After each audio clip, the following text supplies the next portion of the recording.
नमस्कार, मैं हूं अमित पालित। नमस्कार, मैं हुसैन रिजवी। और इस वक्त की सबसे बड़ी खबर आ रही है महाराष्ट्र से, जहां पर महाराष्ट्र की सियासत में भूचाल आ गया है। बीजेपी ने बहुत बड़ा सियासी खेल कर दिया है। खबर है कि शिवसेना के 11 विधायक बागी हो गए हैं। इन विधायकों ने महाराष्ट्र सरकार में मंत्री एकनाथ शिंदे की अगुवाई में बगावत की है। विधान परिषद चुनाव में क्रॉस वोटिंग हुई और कई विधायकों के फोन अब नॉट रीचेबल हैं। तो बड़ी खबर, 11 विधायकों की खबर ही नहीं मिल रही है शिवसेना को। महाराष्ट्र में एमएलसी चुनाव के नतीजे घोषित हुए हैं और उसके बाद शिवसेना के 11 विधायकों की खबर नहीं है। एकनाथ शिंदे की अगुवाई में शिवसेना के 11 विधायकों के बागी होने की खबर है। विधान परिषद चुनाव में क्रॉस वोटिंग हुई थी। विधायकों की बगावत से शिवसेना में हड़कंप मचा है। उद्धव ठाकरे ने पार्टी के वरिष्ठ नेताओं की बैठक बुलाई है। सभी शिवसेना विधायकों को मुंबई में रुकने के लिए कहा गया है।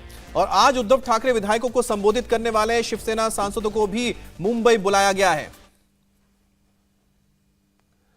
महाराष्ट्र में इस बगावत की शुरुआत विधान परिषद चुनाव से हुई है। वोट होने के बावजूद जब महाअघाड़ी का एक कैंडिडेट चुनाव हार गया तो हड़कंप मच गया। शिवसेना ने अपने विधायकों को फोन किया।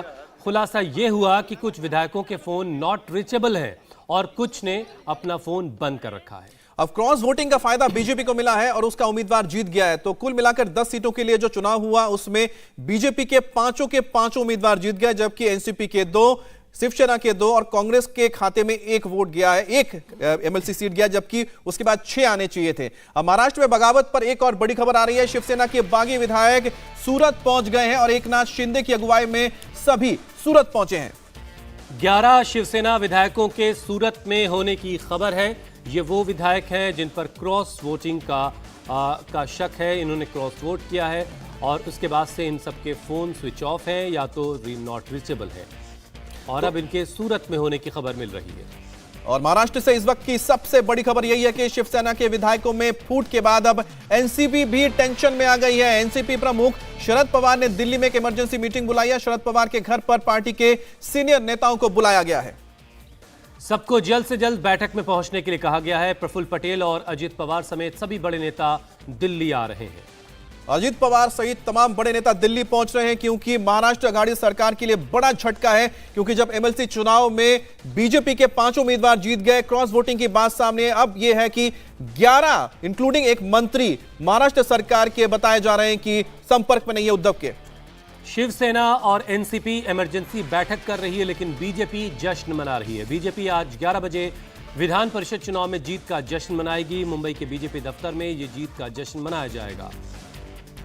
जश्न में महाराष्ट्र के सभी बड़े नेता शामिल होंगे। तो इस वक्त की बड़ी खबर है कि बीजेपी की ओर से जहां जश्न मनाया जा रहा है, वहीं पर जो महाविकास अघाड़ी सरकार है वहां पर अब चिंता के बादल, अब कहें कि जो खतरे के बादल छा गए हैं। ये सारा सियासी ड्रामा कैसे शुरू हुआ वो भी आपको हम समझाते हैं। देखिए, महाविकास अघाड़ी में फूट कैसे पड़ी, वोटों की फूट पड़ी है। दरअसल एमएलसी चुनाव में बीजेपी के 5 कैंडिडेट थे और पांचों के पांचों कैंडिडेट जीत गए। वहीं पर अगर देखा जाए महाविकास अघाड़ी के जो 6 टोटल जीतने चाहिए थे उसमें से उनके सिर्फ 5 जीते हैं।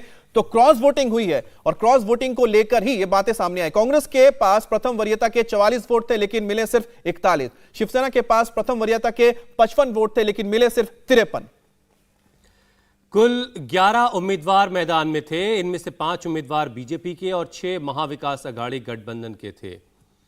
हमारे संवाददाता अतुल इस वक्त हमारे साथ जुड़ चुके हैं। अतुल, क्या अपडेट मिल रहा है? क्या अब कोई संपर्क हो पाया? कोई अपडेट मिल रहा है आपको कि शिवसेना अपने 11 नेताओं से कोई संपर्क कर सकी है? देखिए, अभी जो खबर आ रही है वो ये है कि 11 विधायक, जिसमें एकनाथ शिंदे भी हैं, वो नॉट रीचेबल हैं। लगातार जो संख्या है एकनाथ शिंदे के साथ बाकी शिवसेना के जो विधायक हैं वो एक के बाद एक उनकी संख्या बढ़ती चली जा रही है। अभी तक 11 थे।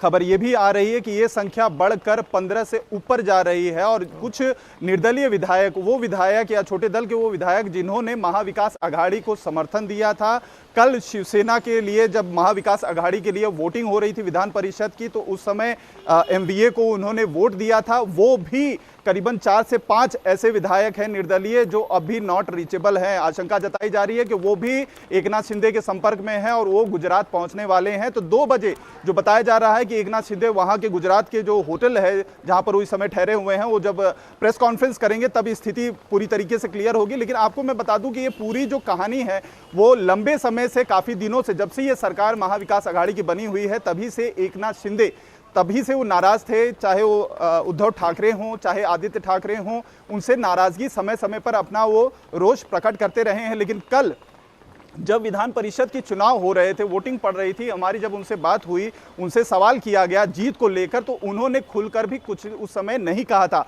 तो उस समय ही अंदाजा लगाया जा रहा था कि शायद किसी बात को लेकर नाराजगी होगी, क्योंकि जिस समय डिक्लेरेशन हो रहे थे, कैंडिडेट्स के नाम के डिक्लेरेशन हो रहा था, उस समय सचिन अहिर का जो नाम लिया गया था शिवसेना के उम्मीदवार के तौर पर, उस पर कहीं ना कहीं एकनाथ शिंदे नाराज थे। एनसीपी के बड़े नेता थे शिवसेना में आने से पहले सचिन अहिर, और 2020 में वो शिवसेना में शामिल हुए थे और शामिल होते ही उन्हें एक बड़ा जो पद है वो दे दिया गया। वो शिवसेना के आला नेताओं से उनका जो कद था एकनाथ शिंदे से उनका ऊपर हो गया था। ठाकरे परिवार के बेहद करीबी, खासतौर पर आदित्य ठाकरे के बेहद करीबी हो चुके थे, और उसी का उनको कहीं ना कहीं एक एडवांटेज मिला। और एमएलसी इलेक्शन में शिवसेना के बहुत सारे कद्दावर नेता थे, जिसमें से 2-3 नेता खुद एकनाथ शिंदे ने सजेस्ट किए थे उम्मीदवार बनाने के लिए, लेकिन उन्हें साइडलाइन करते हुए आदित्य ठाकरे ने, क्योंकि सचिन अहिर का नाम प्रपोज किया था, तो ऐसे में सचिन अहिर को एमएलसी का कैंडिडेट बना दिया गया। तो कहीं ना कहीं लगातार जो अनदेखी हो रही थी एकनाथ शिंदे की, उसका अंदाजा लगाया जा रहा था कि कभी ना कभी वो कोई एक्सट्रीम स्टेप ले सकते हैं, और यही हुआ। वो जो जीत के दावे थे, कल वो राज्यसभा चुनाव में जब हो रही थी वोटिंग, उस समय वो खुलकर बोल रहे थे कि महाविकास आघाड़ी की जीत होगी। लेकिन गौर करने वाली बात यह है कि कल जब विधान परिषद के चुनाव हो रहे थे, वोटिंग हो रही थी, आपने जिक्र किया राज्यसभा का, दावे नहीं कर रहे थे। राज्यसभा में बीजेपी ने तीनों अपने कैंडिडेट जिता लिए। देर शाम जो रिजल्ट डिक्लेयर हुआ, उसमें स्थिति जब क्लियर हो गई कि महाविकास आघाड़ी का जो छठा कैंडिडेट है, कांग्रेस के जो दूसरे उम्मीदवार हैं, सबसे बड़ा सवाल ये भी है कि क्या 11 से 15 होती हुई जो फिगर है, नाराजगी दिखाते क्या हुए इसके बाद सरकार को, यानी महाविकास आघाड़ी की सरकार के लिए भी कोई खतरा है? नहीं, खतरा बिल्कुल पैदा होता है, सवाल है, क्योंकि आप सोचिए कि 288 टोटल नंबर ऑफ सीट्स हैं विधानसभा में, तो 288 का जो हाफ वे मार्क जाता है 145 जाता है। अगर हम जोड़कर देखते हैं तो इस वक्त करीबन 56 जो विधायक हैं वो शिवसेना के हैं, करीब 54 इसमें जो विधायक हो गए वो एनसीपी के हैं, और करीब 44 जो इसमें विधायक हैं वो हैं कांग्रेस के। तो सबको मिला दिया जाता है तो जो आंकड़ा 145 से ऊपर जाता है। लेकिन अगर इनके 10 से 15 अगर निकल जाते हैं शिवसेना के, तो जो आंकड़ा है उनका 145। इंडिया टीवी हर वक्त हर जगह डाउनलोड करने के लिए सर्च करें India TV news Google play store या ऐप स्टोर पर।